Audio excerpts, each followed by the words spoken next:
હાલો ગાય, જય શ્રી કૃષ્ણ. તો આજે અમારે જવાનું છે મારા માસીના ઘરે, અને મારા માસી ગુજરી ગયા અને 10 મહિના જેવું થઈ ગયું. જાન્યુઆરીમાં ગુજરી ગયા હતા, એટલે 10 મહિના જેવું થઈ ગયું. હમણાં વરસ થઈ જાય ને એ પછી હું નથી ગઈ ને આજે પહેલી વાર જાઉં છું. ત્યારે મારા માસી ગુજરી ને ત્યારે પાણી ઢોળમાં આવી હતી ને આજે પહેલી વખત જ જાઉં છું. તો સૌથી પહેલાં તો welcome to my new vlog. તો સ્વાગત છે તમારા બધાનું મારી ચેનલમાં આજના એક નવા અને ફ્રેશ વ્લોગમાં. તો હું છું કૈલાસ, એક સીધી સાદી ગૃહિણી અમદાવાદથી, અને તમે જોઈ રહ્યા છો કૈલાસબેન ગુજ્જુ વ્લોગ નામની ચેનલ છે.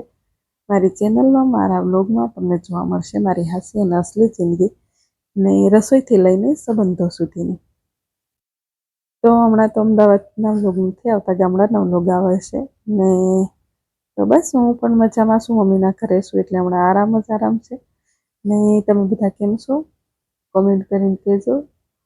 આશા કરું છું કે બધા મજામાં હશો, સ્વસ્થ હશો ને વ્યસ્ત હશો, કારણ કે જે વ્યસ્ત છે એ જ સ્વસ્થ છે. તો બસ હું ને મારા હસબન્ડને અથર્વા અમે ત્રણેય જવાના છીએ ને ઢબુ નસતી રહેવાના છે ઘરે. એમને નથી લઈ જવાની, કારણ કે હમણાં જ 2 કલાકમાં પાછા આવતા રહે એવું કીધું છે, એટલા માટે કે સારું અમારે નહીં આવું. તો બચ્ચો જવાનું છે માસીના ઘરે, ને આજ માસીની થોડીક યાદ આવે છે કે માસીના ઘરે જાઉં ને માસી નહીં જોવા મળે, તો યાર જૂની કેટલીક પળો હોય ને એ બધું યાદ આવે. ને શું કહેવાય કે જ્યારે જિંદગી ઝડપથી આમ બહુ બદલાય છે, માણસો બદલાય છે, આખી દુનિયા બદલાઈ જાય, પણ આમ અમુક ખાલી જગ્યા એવી હોય ને એ કોઈ ન ભરી શકે એમ. ને એમાંથી એક છે આ માસીનું સ્થાન. તો બસ કાંઈ નહીં, આઈ મિસ યુ માસી. ને અમારા કાઠિયાવાડમાં એક કહેવત છે કે મરજો માં ને જીવજો માસી, કે માં ભલે મરી જાય પણ માસીને કંઈ ન થાય, એવી અમારા કાઠિયાવાડમાં એક કહેવત છે. તો બસ કાંઈ નહીં, આજે થોડુંક મારા માટે ઇમોશનલ વ્લોગ છે.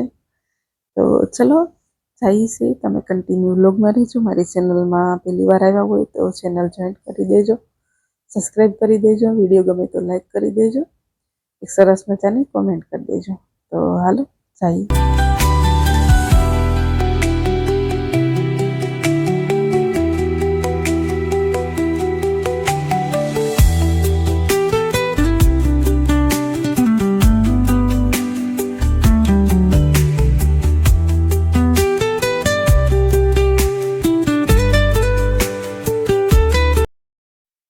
તો બચ્ચો જતા હતા ડેડાન મારા માસીના ઘરે, તો રસ્તામાં બાઇક ખરાબ થઈ ગયું. ખબર નહીં હું થઈ ગયું, પણ આમ બીજું કંઈ નહીં, ગાડી ચાલતી જ હતી, બાઇક ચાલતી જ હતી, પણ આમ ખટખટ એવું કંઈક અવાજ આવતો હતો અંદરથી. કંઈ કેમ ચેન તૂટવાની થઈ હોય કે શું થયું હોય ખબર નહીં. કંઈ તો ડીકે બસ બાઇક ઊભી રાખી સાઈડમાં ને કે જોઈ લઉં હું વાંધો છે, કંઈ ખબર નહીં કે. તો બચ્ચો જોયું તો કંઈ હતું નહીં, કે ચેન છે ઢીલી છે ને એના હિસાબે કે અવાજ આવે છે. તો બચ્ચો આમ અત્યારે એકદમ આમ ચોમાસા જેવું વાતાવરણ થઈ ગયું બધે રસ્તે. ને વિપુલ ને મિતુલ ને એ મારા 2 ભાઈઓ છે ને એ આવ્યા હતા, પણ એને થોડું ઘણું કામ હતું, જે બાથરૂમ પર ઓલ ટાંકો લગાવવાનો છે ને એનું કંઈક મટીરિયલ લેવાનું હતું બધું. એ 2 ભાઈઓ બધું લેવા ગયા હતા ને અમે પહેલાં આવી ગયા હતા. તો આ છે મારા માસી છે ને, મોટા દીકરાની દીકરી ઢબુડી, તેનું બોલાવતી હતી ને ક્યારની, પણ એ આવતી નથી. ને બચ્ચો અમારે જમવાનું હતું ને, પણ માસા કે નહીં તમે જમા વગર નહીં જ આવી કે પરાણે રોકી દીધા. તો જો અમે ખોટી થઈ ગયા, રોકાઈ ગયા. અને મારા માસીની 2 દીકરીઓ છે એ રસોઈ બનાવે છે, ભાભીને ત્રણેય. ને બચ્ચો માસાને બધા બેઠા છે ને માસીની અહીંયા બેઠી હતી ને હું, તો મને માસીની યાદ આવી, કોઈને ખબર ન પડે એવી રીતે મેં રોઈ લીધું. ને બસ કંઈ નહીં, પછી જો આવી ગયા ઘરે. અને વચ્ચે ક્યાંય શૂટ નહોતું લીધું મેં. ને મારા કાકાના દીકરાના ઘરે દીકરો આવ્યો ને, તો એમના પેંડા ચવાણું ને એવું વેચવાનું હતું, એટલે એ જો જામવાળાથી પેંડા મંગાવી દીધા હતા. અને બચ્ચો એ બધા પેકિંગ કરે છે. ને મારે જે રસોઈ તો જો કે રોટલા મારે નથી બનાવવાના, રોટલા ભાભી બનાવે, મારે ઓળો બનાવવાનો છે. તે મમ્મી એવું કહે છે બધું સમારી દીધું છે ને, તે હાલતું વઘારી દે, તમારે જેવો ખાવો હોય એવો બનાવી નાખો. તો જો મમ્મી રીંગણા શેકી દીધા છે ભઠ્ઠામાં, ને બધું ડુંગળી ને એ બધું સમારી દીધું છે. હાલો હવે વઘારી દઈ.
મારે ઓળો વઘારવાનો છે પણ તાપ કરતાં નથી આવડતો, એટલે જો ભાભીએ તાપ કરી દીધો છે અને મમ્મીએ આખું લસણ ફોલી દીધું છે, આખું લસણ નાખીને વઘારીએ છીએ અમે.